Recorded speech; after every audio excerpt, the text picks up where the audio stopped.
Bismillah ar-Rahman ar-Rahim. In Surah Al-Ma'idah verse 93, the Quran says, "There is no blame on those who believe and do good for what they had consumed before the prohibition.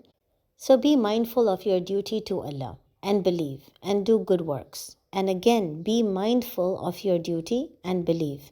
And once again, be mindful of your duty and do right. Allah loves the good." Now, having understood that the Ummah will need to differentiate itself from the previous Ummah by focusing entirely on Tawheed, racing towards good deeds, trusting and fully obeying the Prophet without getting involved in bid'at, and being cautious and vigilant so as to tame the nafs and its desires, this verse now explains the one fundamental component the Ummah will need if it is to achieve any of this, and that is taqwa. Taqwa is often translated to mean fear of Allah. But a correct definition of taqwa is to be mindful of your duty, as mentioned in the translation of this verse. Taqwa incorporates both fear and hope. A person who lives only in fear of God will eventually become disheartened. He will be consumed by fear to the extent that he will fall into despair, believing that his sins are too much for God to forgive. There is a need for the Muslim to also be optimistic, and that is where hope comes in. The believer should have fear that his repentance might not be accepted on the Day of Judgment, but also hopeful that it will be accepted. This balance between fear and hope is exactly what we call taqwa.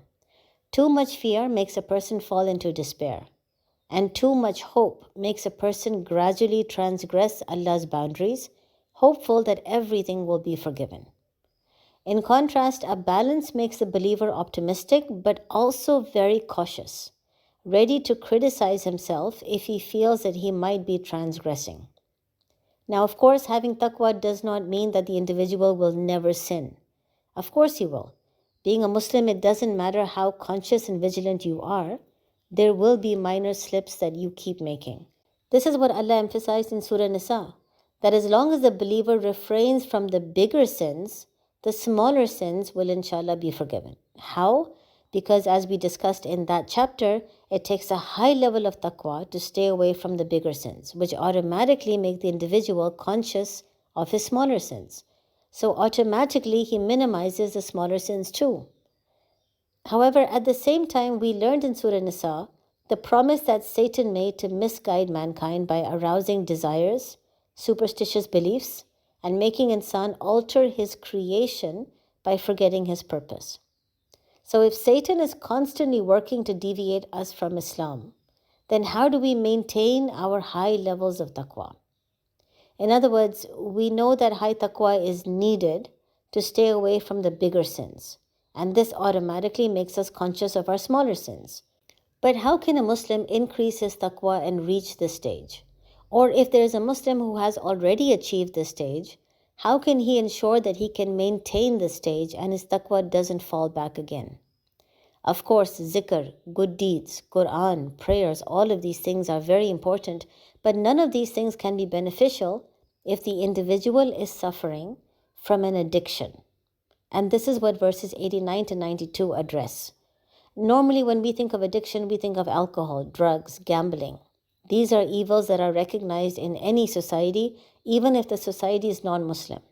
We all know the effects of alcohol, drugs, and gambling on the individual's personality. It makes us less aware of our actions and deeds. It makes it hard for us to think clearly. And in the case of gambling, it fuels greed. But there are other hidden forms of addiction as well. For example, some people are addicted to lying. They love to make false promises to convince others about something. Lying becomes an addiction every time you're able to get away with it. The first time you lie, you feel a lot of guilt.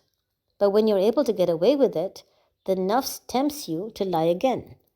Eventually, you reach a stage where lying becomes easy and you don't feel guilt. In fact, this was mentioned in the Surah Baqarah series as a very important characteristic of a munafiq.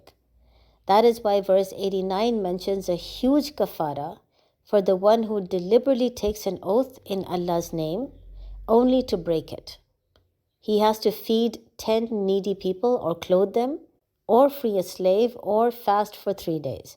This kafara is said to help the Muslim so that he can break away from the addiction of lying before he becomes a habitual liar.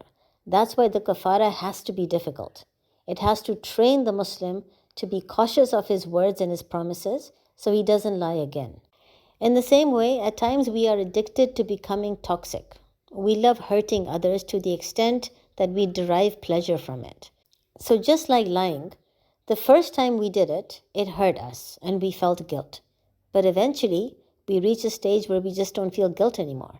On the contrary, just like lying, we actually feel good.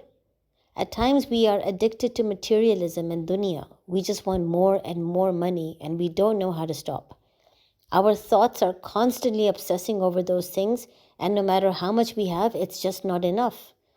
We can also be addicted to our career, profession, friends, family, loved ones. In fact, people pleasing is a form of addiction. We just get addicted to always pleasing people, even if it takes away from ourselves. Addiction is what gradually takes us away from the path of Islam without us even realizing it. It is the first step that we take away from Islam. And if it is not controlled, it can lead to shirk. That is why in verse 93, Allah makes it clear that you will be forgiven for what you might have taken in the past during the period of ignorance, but now refrain. If you don't, you cannot build taqwa. It's impossible. Taqwa is about fearing Allah and having hope in Allah's mercy. It is centered on Allah. Addiction is about the fear of losing someone or losing something that is related to dunya because you're too attached to dunya. So it's not the fear of losing Allah. It's not the fear of losing your iman.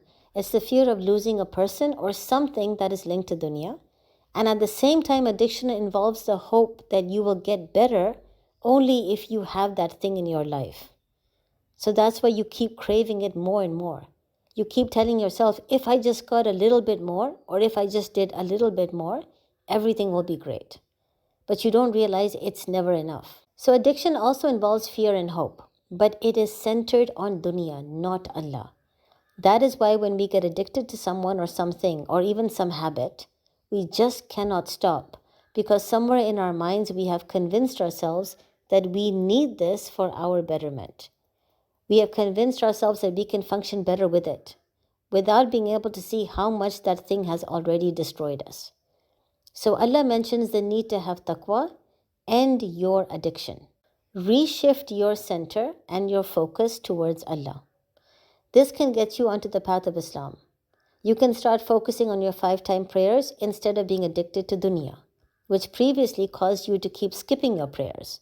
You can focus on fasting and charity, which previously you refrained because you were addicted to your wealth and money. You can start doing the very basics in Islam, and even that can gradually end your addiction to dunya. Then Allah in the verse mentions the need to have taqwa again. So He mentions the need to be mindful again. In other words, further build on your level of taqwa through tafseer, zikr, and reflection. Build your spiritual connection with Allah. Understand your Lord better through a study of the Quran and start challenging your fears. Then you'll be able to enter the stage of iman, where you can willingly engage in jihad, fight for the sake of Allah, make sacrifices for the sake of Allah, and do the right thing without fearing the consequences. Iman is also the stage at which a Muslim has truly believed. He now has absolute yaqeen in Allah, His books, and His prophets. He has so much certainty that he is extremely focused and fearless of anyone or anything except Allah. He understands Tawheed perfectly well and he knows how to implement it. Then the verse tells the Muslim to have taqwa again. So Allah mentions to be mindful a 3rd time. In other words, again, build on that taqwa. Use your love of jihad to not just do zikr and tafseer, but now go out and do good deeds. Dedicate time and energy to helping others. Inculcate empathy and emotional intelligence. Gain wisdom. Do good to help the ummah instead of only thinking about yourself. Forgive others and help to exchange evil with good. Understand that it's not about you, it's about Islam. Understand that Allah is constantly watching you every second of the day. Once this is done, and the believer has further elevated his taqwa, he attains the stage of ihsan. Ihsan is where he worships Allah as if he can see Him, and he has this assurity that even though he cannot see God, God is definitely watching him. So these stages of Islam, Iman and Ihsan are mentioned in a Hadith Qudsi. It was taught to the Prophet by Jibreel alayhi salam. So in this entire journey towards achieving Ihsan or excellence in faith, what is the first stepping stone? Control your addiction. Controlling your addiction will get you to the first milestone, Islam. In other words, 5-time prayers, zakat, fasting, they will help you in controlling your addiction and getting you closer to Allah.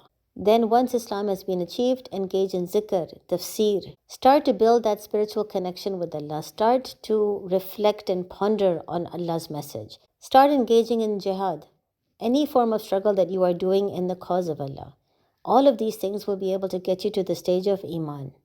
And after that, further build your level of taqwa. Go out of your way to help other people. Understand that it's not about you. Everything is about Allah's makhluk and about Allah. Then you reach the third stage, which is the stage of ihsan. So remember, if you are addicted to anyone or anything, you can read as much tafseer as you want, engage in zikr, do prayers, but you will always feel empty and void on the inside.